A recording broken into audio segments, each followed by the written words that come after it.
आज का अपना टॉपिक है स्पर्मेटोजेनेसिस। स्पर्मेटोजेनेसिस बेसिकली होता क्या है? स्पर्मेटोजेनेसिस का मतलब होता है formation of sperm. Spermatogenesis start कब होता है? ये स्टार्ट होता है हमारा प्यूबर्टी के टाइम पे। ओके, सो अब जो स्पर्मेटोगोनिया है वो स्पर्मेटोगोनिया किसमें कन्वर्ट होगा? प्राइमरी स्पर्मेटोसाइट में।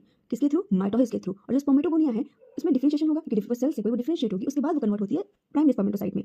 प्राइमरी स्पर्मेटोसाइट इसमें मियोसिस होगा और मियोसिस कौन सा? First meiotic division. जब फर्स्ट म्योटिक डिवीजन होगा तो प्राइमरी स्पर्मेटोसाइट कन्वर्ट होगा सेकेंडरी स्पर्मेटोसाइट में। सेकेंडरी स्पर्मेटोसाइट इसमें क्या होगा? Secondary meiotic division. Secondary meiotic division होगा तो ये कन्वर्ट होता है स्पर्मेटिड में। और स्पर्मेटिड में अब ये देखो इसमें क्या है? ये सेल है प्राइमरी स्पर्मेटोगोनिया, फाइन। ये सेल इसमें माइटोसिस हुआ, फिर ये माइटोसिस हुआ, उसके बाद ये डिफरेंशिएट हुआ ये सेल इसमें प्राइमरी स्पर्मेटोसाइट में। अगर इसका हम क्रोमोसोम देखें तो ये वैसे 46 क्रोमोसोम्स होता है इसमें, और क्या होगा? ये डिप्लॉइड होता है, फाइन। इसमें भी डिप्लॉइड, ये भी क्या होगा? हमारा डिप्लॉइड ही रहेगा, 46 क्रोमोसोम। प्राइमरी स्पर्मेटोसाइट भी क्या रहेगा?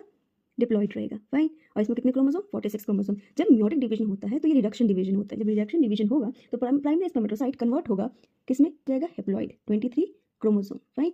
अब ये कन्वर्ट किसमें हो गया? सेकेंडरी स्पर्मेटोसाइट, स्पर्मेटिड में। अब ये किस तरह का है? ये एक सेल स्ट्रक्चर है। हम जानते हैं कि जो स्पर्म होता है उसमें टेल होती है, हेड होता है, तो ये कन्वर्ट होगा किसमें? स्पर्मेटोजोआ में। स्पर्मेटोजोआ बेसिकली स्पर्म ही है, स्पर्मेटिड सेल की तरह है। अब ये क्या होगा? डिफरेंशिएट होगा, मतलब इस सेल में मॉडिफिकेशन होगा, उसके बाद ये कन्वर्ट होगा किसमें? स्पर्म में। जो स्पर्मेटिड है कन्वर्ट होता है स्पर्मेटोजोआ यानी कि स्पर्म में, इसको कहते हैं हम स्पर्मियोजेनेसिस।